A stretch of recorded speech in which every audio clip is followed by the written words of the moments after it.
Quand nous travaillons avec les autres partenaires, quand on parle de renforcement des capacités, c'est de regarder ce dont nous avons besoin, ce ne sont pas des hommes. La plupart de nos pays, nos armées sont en mesure de faire le travail nécessaire, ils ont les formations nécessaires, on a les hommes pour pouvoir faire le travail.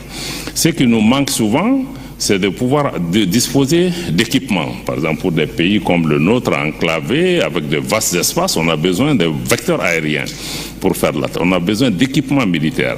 Et on se rend compte qu'au cours de ces dernières années, certaines puissances occidentales ont pratiquement mis des embargos de fait sur nos pays qui ne peuvent pas accéder à ces équipements pour assurer notre défense. C'est pourquoi nous avons dû nous tourner vers la Turquie, vers la Chine, vers la Russie, et qui nous permettent d'acquérir ces équipements, pas gratuitement. Nous les achetons, même s'il y a souvent certaines facilités. Mais c'est ça, donc quand on parle de renforcement des capacités, c'est ça. C'est de former nos hommes, être en position de faire le travail, mais c'est de nous aider aussi à acquérir les technologies et les moyens militaires qui nous permettent d'assurer dans la durée. Parce que ce qu'on avait comme problème avec la mission des Nations Unies, les forces françaises et d'autres, on était dans des scénarios de dépendance qui n'ont jamais mis nos pays en capacité d'assurer leur sécurité. Donc nous voulons sortir de cette dépendance pour que nous-mêmes, nous puissions assurer la sécurité de nos pays dans la durée. Qu'est-ce que les Nations Unies ont fait pendant 10 ans dans nos pays pour pouvoir lutter contre le terrorisme? Zéro. Les gens se sont battus, beaucoup sont morts, mais c'était une opération qui était inadaptée. Donc le rôle des Nations Unies, ce n'est pas de sortir des rapports de compter des morts, mais c'est de sauver des vies. Pourtant, on avait des forces des Nations Unies qui étaient dans nos pays, qui étaient dans les villages, qui regardaient les terroristes passer, aller tuer les gens en disant que leur mandat, ce n'est pas de lutter contre les terroristes. Pendant 10 ans, le Mali ne contrôlait pas plus de 40 à 50% de son territoire. Depuis le départ de l'aménagement, nous avons pu récupérer ces 40 à 50% de nos territoires. L'État s'est déployé, l'armée s'est déployée, les services sociaux reviennent. Ça ne veut pas dire que le terrorisme est fini, mais nous voyons une amélioration qualitative aujourd'hui. L'armée malienne dispose de capacités comme les autres armées du Burkina et du Niger à faire ce travail. Donc je crois qu'il faut vraiment qu'on puisse inverser les choses au lieu juste de donner ces chiffres. Mais maintenant, pour dire aussi que bon, nos dirigeants sont venus, on a dit qu'on a mis une force. D'abord, ce n'est pas une force de 5000 hommes. Nous avons dit qu'on met en place une force unifiée. Nos armées, 3 armées travaillent ensemble comme une seule armée.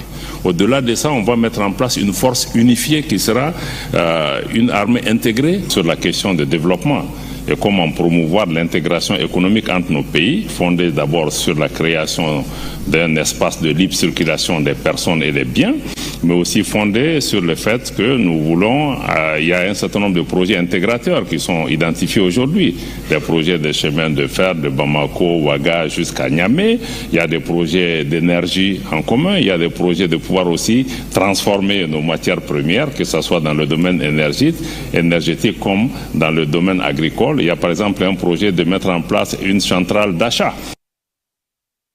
Et toujours en marge de cette 4e édition du Forum d'Antalya, le ministre des Affaires étrangères, de la coopération régionale et des Burkinabés de l'extérieur a échangé avec plusieurs partenaires au développement.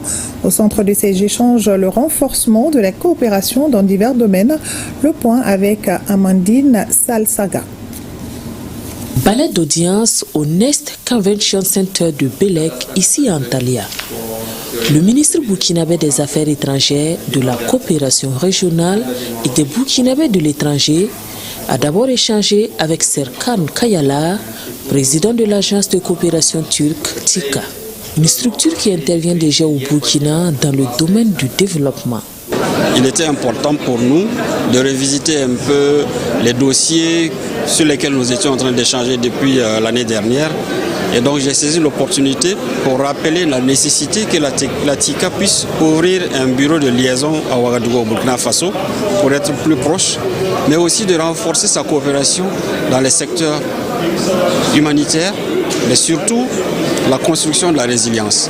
Nous avons convenu qu'au moins sur 5 projets annuels, mais vraiment des dossiers d'une certaine envergure et qui touchent les secteurs de la santé, qui touchent les secteurs de l'éducation, qui touchent les secteurs de l'agriculture et de l'accompagnement des populations au retour dans leur village. Le ministre Karamoko Jean-Marie Traoré a ensuite eu un tête-à-tête avec le ministre des Transports du Kazakhstan. C'est un pays qui subit aussi l'effet de la continentalité, mais qui arrive à s'en sortir en développant plusieurs leviers. Donc nous avons un certain nombre de similitudes qui nous poussent à nous intéresser à ce pays.